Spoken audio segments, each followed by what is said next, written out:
Para matugunan ang patuloy na pagbaha sa Metro Manila, inanunsyo ni Pangulong Bongbong Marcos ang planong pagpapatayo ng dagdag na 13 pumping stations. Nasa frontline ng balitang yan si Maricel Halili. Ilang araw matapos ang walang humpay na buhos ng ulan, personal na binisita ni Pangulong Bongbong Marcos ang Tripa de Galina Pumping Station sa Pasay. Ito ang pinakamalaki sa higit 70 pumping stations na pinatatakbo ng MMDA sa Metro Manila. In-inspection dito ng Pangulo ang trash rake facility na kumukuha ng basura mula sa estero. Mula rito, ililipat ang basura sa conveyor belt para mailagay sa dump truck patungo sa sanitary landfill.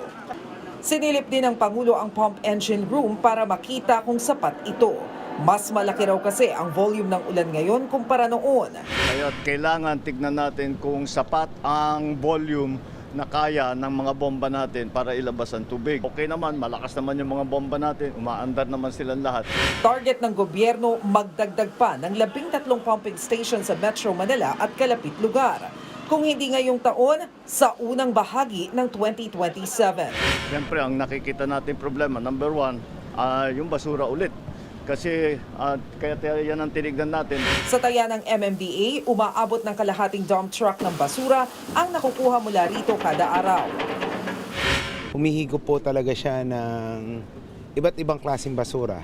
May nakakuha po kami ditong sofa, ref, TV, kama.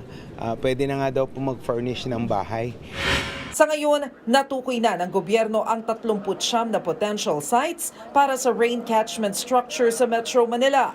Dito, pansamantalang maiimbak ang tubig pag bumuhos ang malakas na ulan para mabawasan ang pagbaha sa Metro Manila. Sa pinakahuling tala ng NDRRMC, umabot na sa 29 ang naitalang nasawi sa pananalasa ng mga nagdaang bagyo at habagat. 19 ang sugatan at may 3 nawawala. Nagbabalita mula sa Frontline, Maricel Halili, News 5. Mga kapatid, Julius Babaw po. Para sa komprehensibo at makabuluhang balitaan at talakayan, mag-follow at mag-subscribe na sa social media pages ng News 5.